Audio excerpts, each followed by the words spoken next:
If you're looking for a treadmill in 2026, you've probably run into the same problem. You find one treadmill for around $300, then another one for $800, and honestly, they don't look all that different in the pictures. So, is the expensive one actually better, or are you just paying extra for features you'll never use? Today, we're comparing three of THERUN's most popular treadmills, the T12 Starter, the T15 Basic, and the T15 Lite Pro, to see which one actually makes sense for different types of users. And instead of reading a bunch of spec sheets, the focus is on what it's actually like to use these machines day to day.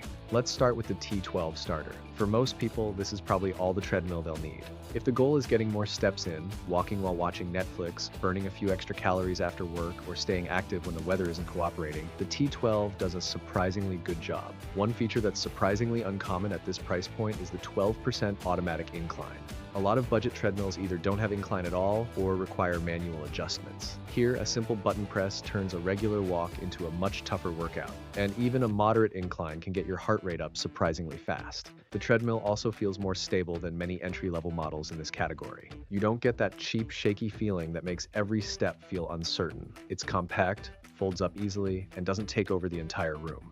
So if you're working with a smaller apartment or home gym, that's a big advantage. The biggest reason to step up to the T15 Basic is Zwift Compatibility. If you've never used Zwift before, it's basically like turning your treadmill workout into a video game.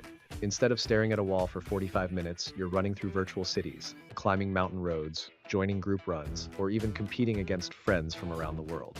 For people who struggle with treadmill boredom, this can completely change the experience. The T15 Basic also gives you a wider running deck and bumps the incline up to 15%. That extra running space might not sound like a huge deal on paper, but when you're actually jogging or running, it makes the treadmill feel much more comfortable and forgiving.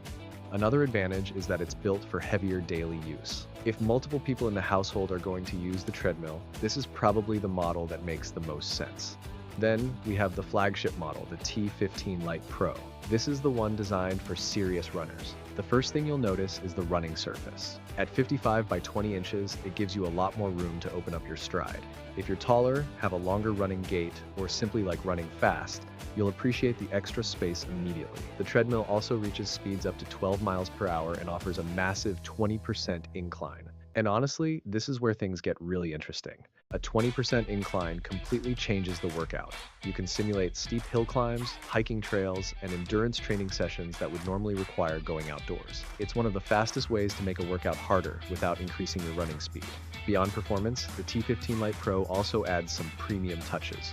You get Bluetooth speakers, wireless phone charging, a built-in cooling fan, and LED lighting that changes based on your pace. So which one should you choose? If you're mainly walking, trying to stay active, and want the best value for your money, the T12 Starter is hard to beat. If you're looking for the sweet spot between price and features, especially if you want Zwift connectivity and a treadmill the whole family can use, the T15 Basic is probably the best overall choice. But if you're a dedicated runner, train regularly, or want the biggest incline and the most premium experience, the T15 Lite Pro is clearly the top performer of the three. The good news is that none of these are bad options. The right choice really depends on how you plan to use your treadmill. Let us know down in the comments which one you'd pick. And if you found this review helpful, don't forget to like and subscribe. We'll see you in the next one.